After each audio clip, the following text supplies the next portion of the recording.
Good afternoon, everybody. We're really glad you could join us today for our first June Stay Connected webinar. And we're very excited about the topic this session.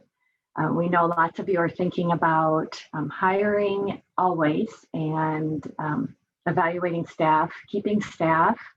And so we are really excited to have Nicolette Siegfried with Civic Nebraska, who works with human resources with Civic Nebraska, and she'll tell a little more about her work, but she's going to share some of the processes they have in place with Civic Nebraska that support this work.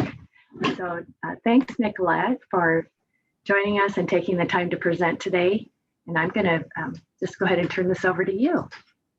Thanks so much for having me. I serve as the Director of Human Resources at Civic Nebraska. So I work with all of our staff, but I do work a lot, really specifically with our school-based staff. That's the largest that's our largest program. We have around 100 folks working for us in that area. So that's a bulk of my time, and I really love that. I love that work. So our youth leadership development work is so interesting to me and exciting to me. So I'm excited to be here. I'm going to go ahead and share my screen. Let's see. Hopefully that's working. And we're good to go. Whoops, nope. Of course not. Here, let's try this. A year in, we're still not, I don't know how to use Zoom apparently. Here we are. Luckily our office is opening in July, so I could return to that. I'm much better in person. All right, got it figured out. There's always some sort of hiccup. So today I'm going to talk about how to use stay interviews to boost employee engagement. A stay interview is really a research tool. It helps you and your team identify what's working at your organization and what needs improvement. And so an overview of this process is asking employees about why they're happy with their job, what's working at your company or your organization, as well as them to give suggestions for improvement. So you definitely want to know what's going well, because you don't want to change something that's going well and then have people go, why did you change that? We loved that. So it's critical to know what is going well as what sort of challenges they may face in their role and things they feel like could be done better.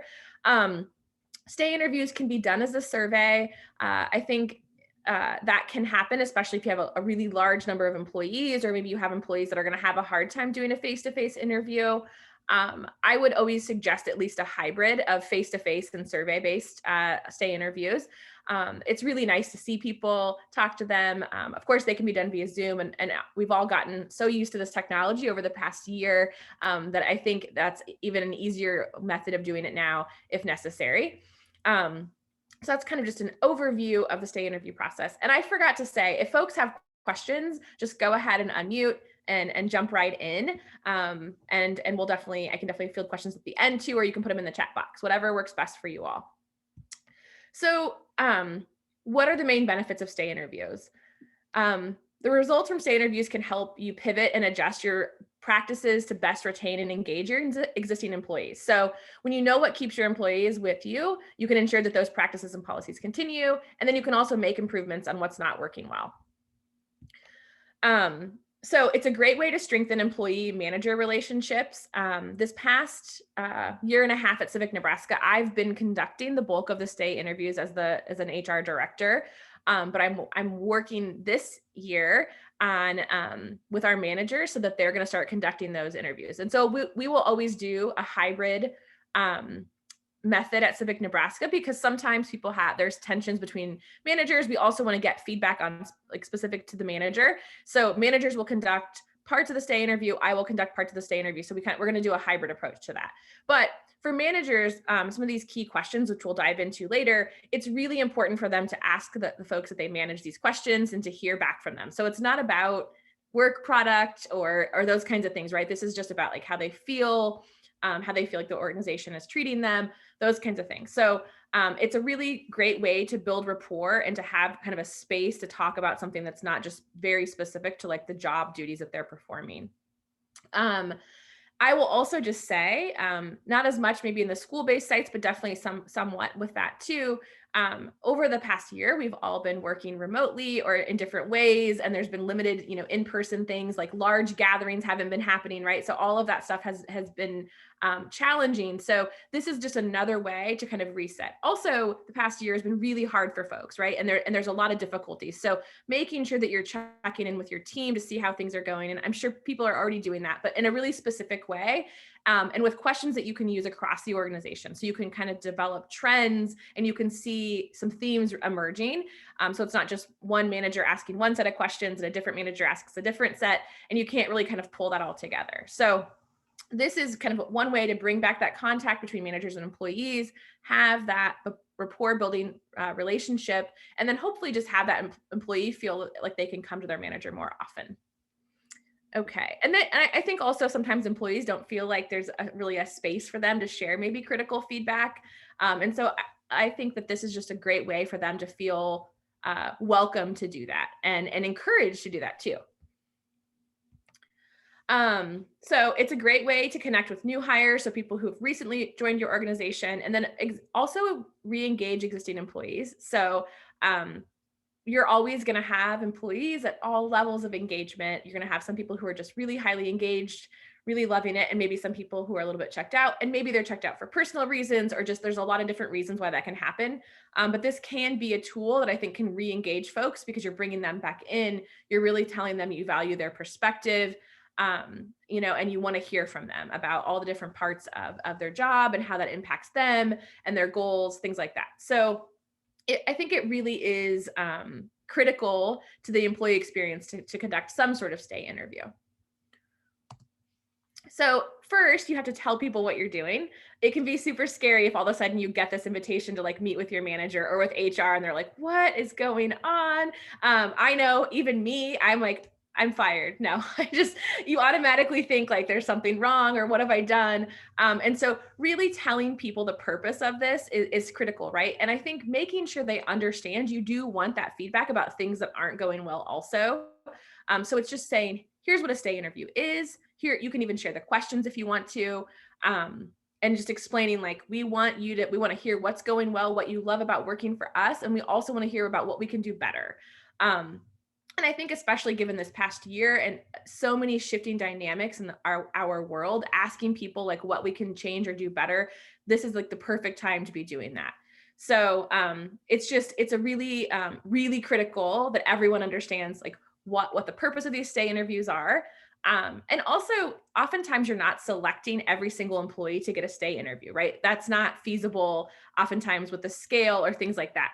So maybe talking about everyone will eventually have a turn. We're going to conduct these, every few months, or we're going to conduct them on a rolling basis. We're still and talking about the selection process. So someone doesn't feel left out if they haven't been selected, giving people an opportunity to request a stay interview if they're not selected in that first round, I think is a thing you can put in that first message too, just so people know that like everyone's opinions are valued, but I couldn't meet with all 150 folks at Civic Nebraska in the first 6 months that I worked there. That just wasn't possible for me. So just really talking to people about why I chose who I chose, but then also opening that door so if people really wanted that chance, they could have it. So the messaging that goes out is really critical.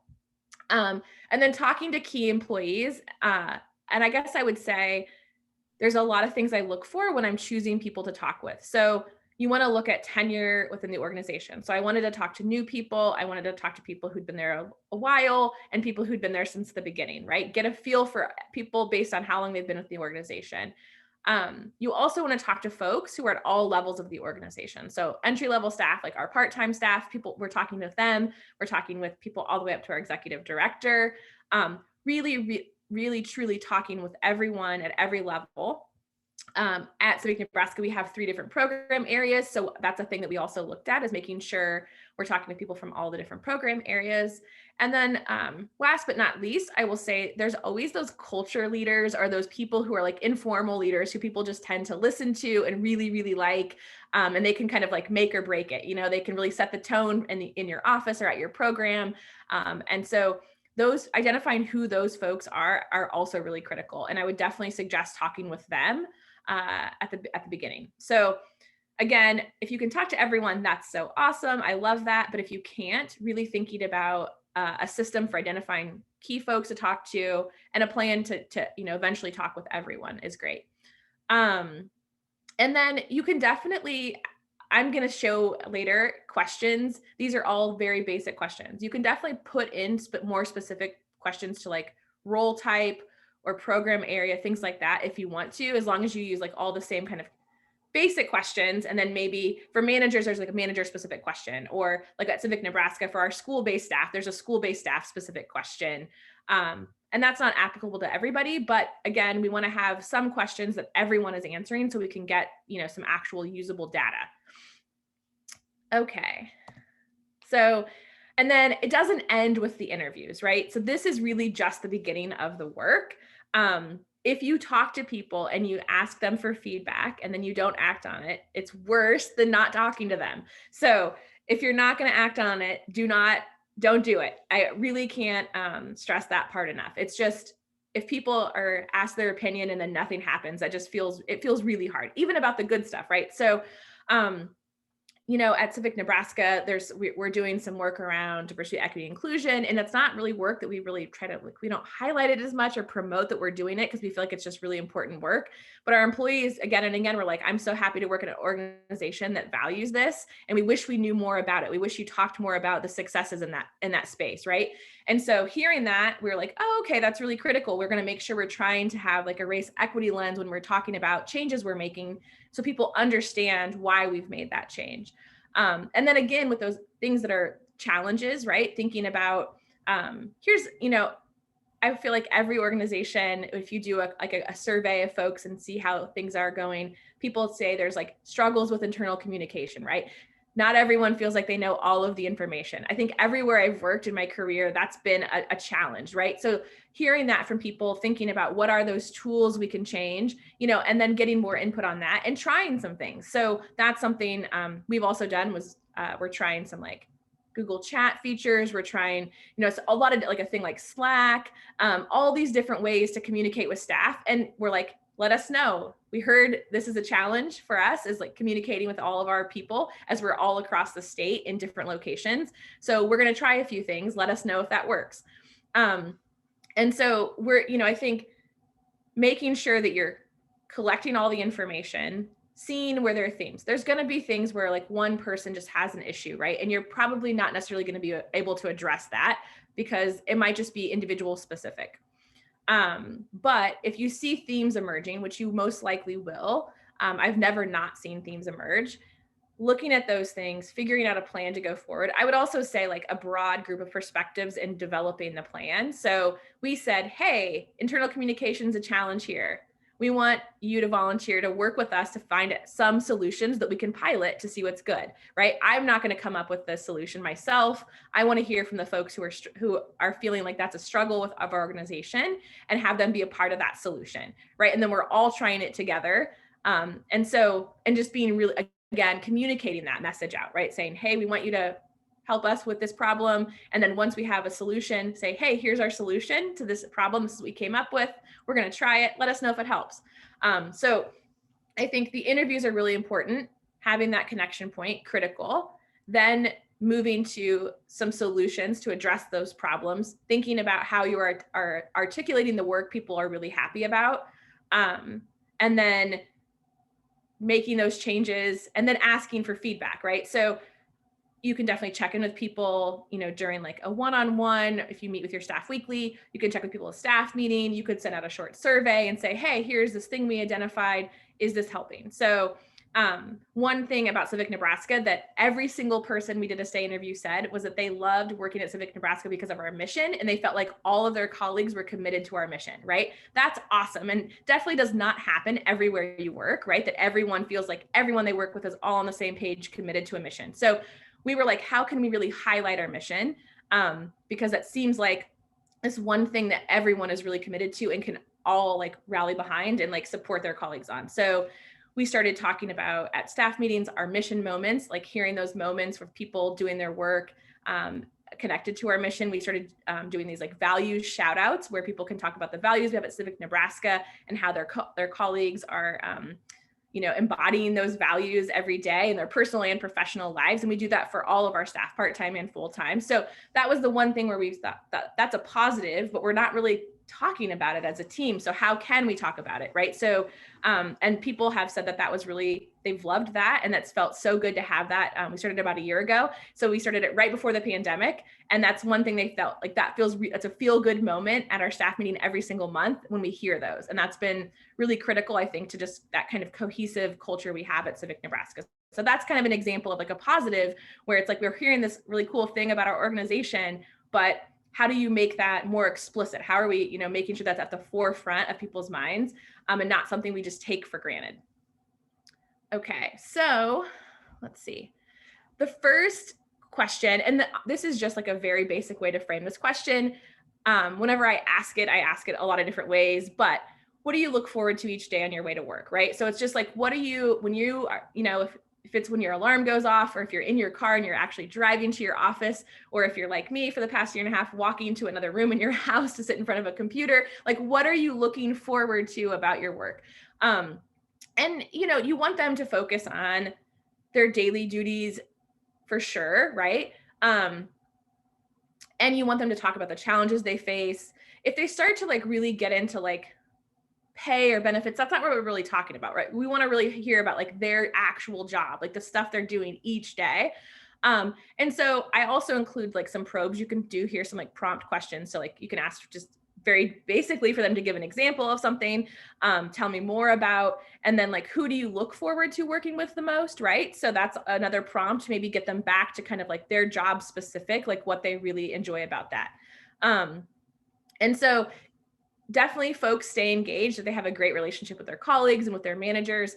And so it's also important to like hear about those relationships. So that's that. Why do you ask? That's why I ask that. Who do you look forward to working with? And sometimes the who is not a colleague or their manager. It might be like the children or the families that they're serving, right? And that's okay too. That's definitely a part of what brings people to this work.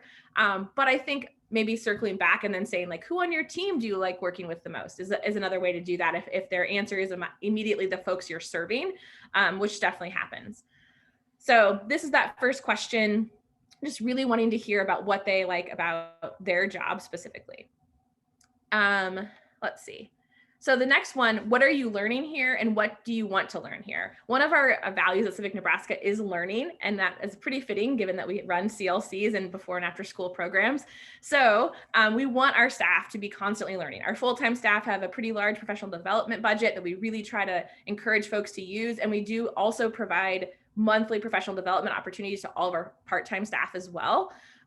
So it's important to ask folks, what they are learning and what they do want to learn, right? So at our monthly staff meetings, there's always a professional development opportunity. We want to know what people want to learn. We don't want to just tell them like, here are the things. I mean, there's some things where we're like, we need you to learn this. We want everyone to have this skill. That's fine. But also, what do folks want to learn? So asking that I think is really critical. One thing we've done a lot of at Civic Nebraska is had our part-time staff eventually turn into full-time staff, like through promotion to leading their school programs. And so it's really cool to watch people learn and grow over time, and then to be able to have that internal promotion happening.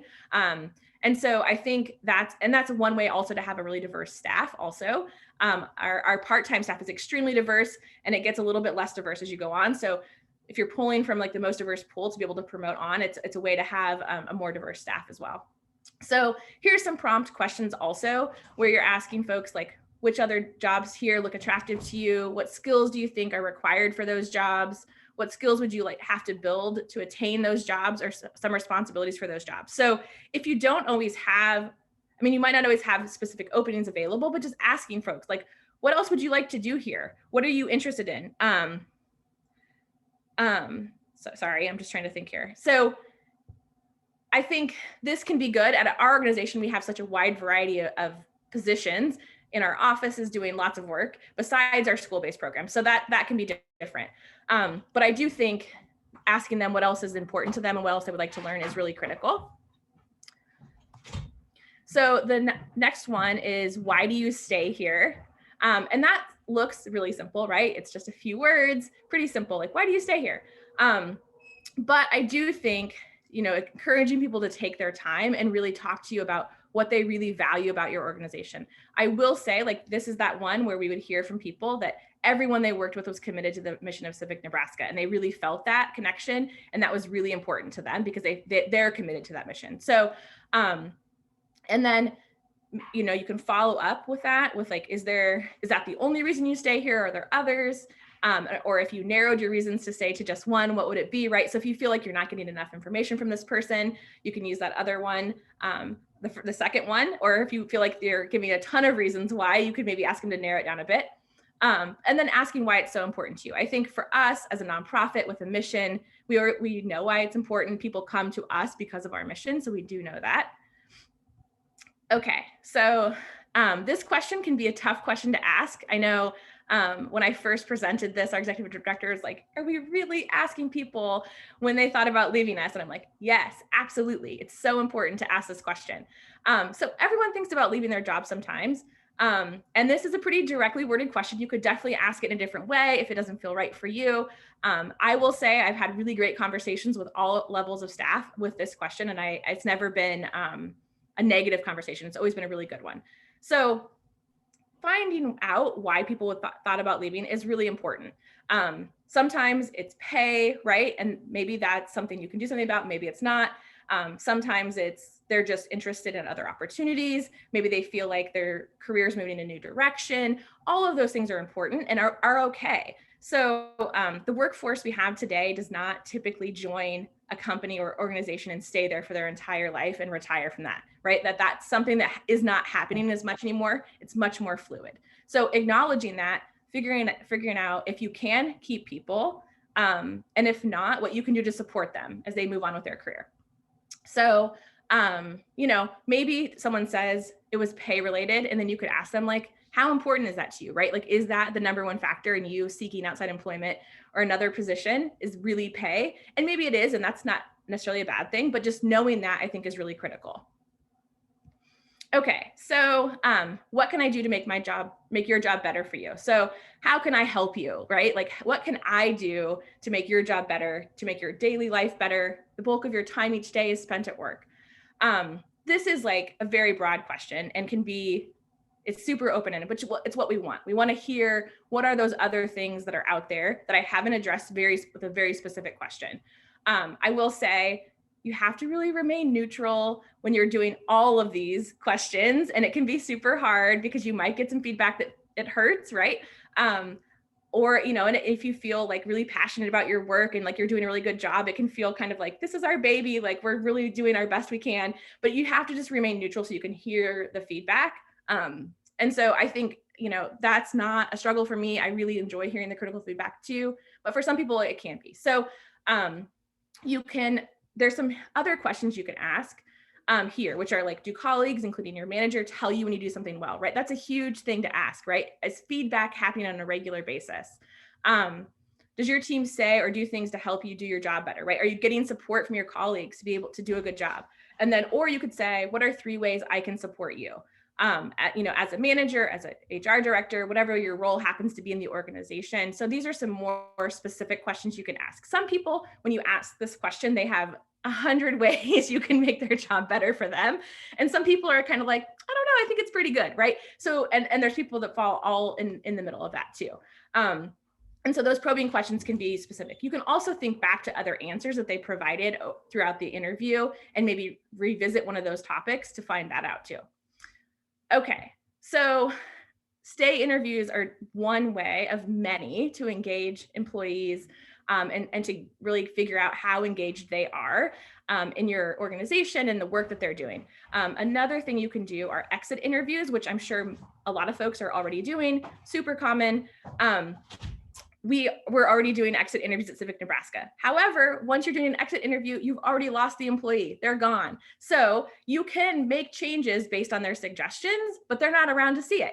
And so, you know, which is fine. And we definitely do exit interviews, and we make organization-based changes, wide changes based on exit interviews. They're really critical. And some people are more candid in an exit interview than they would be in a stay interview. And that's a good thing.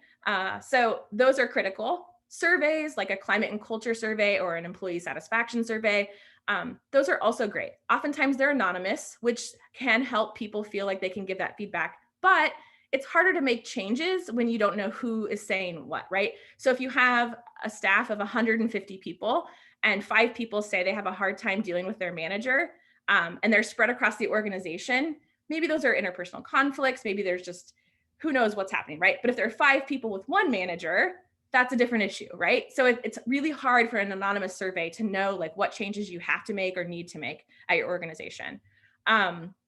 So this is, and again, this is not an exhaustive list. Obviously, performance reviews you're doing with folks, that's a way to hopefully engage your employees because you're giving them hopefully good constructive feedback. You're helping them, goal setting is another way to engage them because you're helping them build goals for professional development, and hopefully offering opportunities for them to learn. So there's tons of ways to do this. The stay interview is just one of those.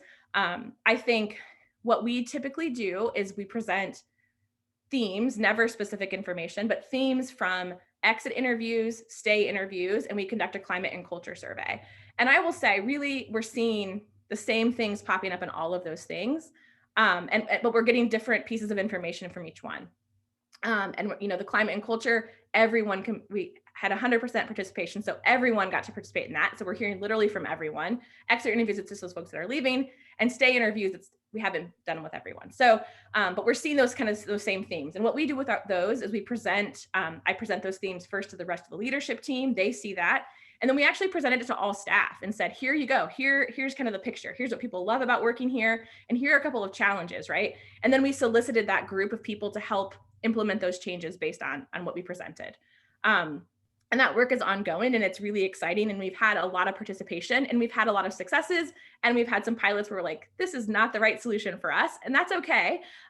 When you value learning, you're going to make mistakes. And we're super innovative. So we're like, well, we're going to give this a try. And if it doesn't work, we'll try something different. So that's really all I have to say today. Let's see here, maybe. There we go. Here's a contact me slide, my email, my phone number. I'm happy to take any questions folks have, but you can definitely reach out to me as well after this. If you have any questions, go ahead and unmute yourself. We still have a couple minutes. Nicolette has given us a lot to think about. I really love all the opportunities for reflection at every level in this process, since that's so essential to learning anything, but helping people really feel valued and their voice being heard and not waiting till they're leaving. Find out along the way. If folks want to know more about, you've given us a really great overview of the process, but if they'd like to know any more detailed information about resources or what you do or how you handle a situation, is that okay if they get in touch with you?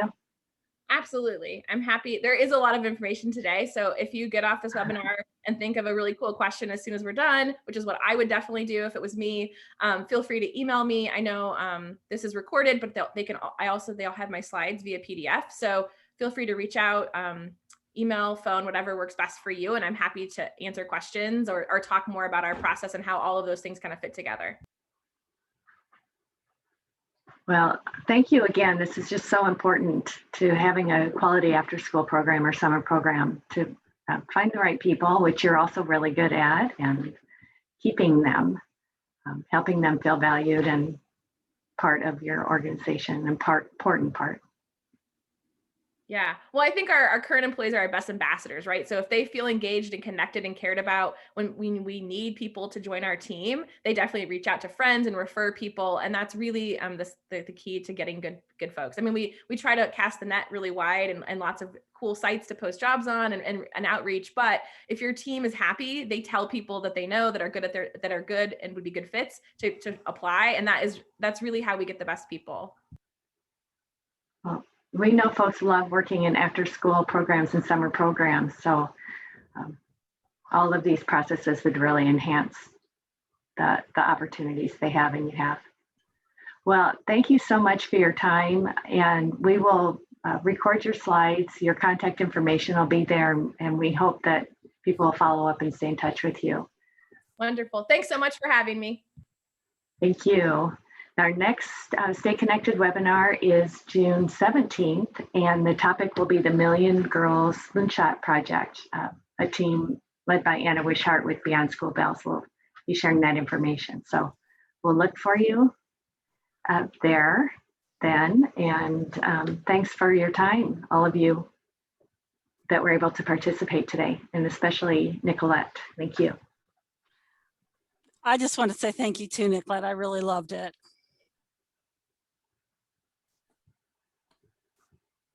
Really great information.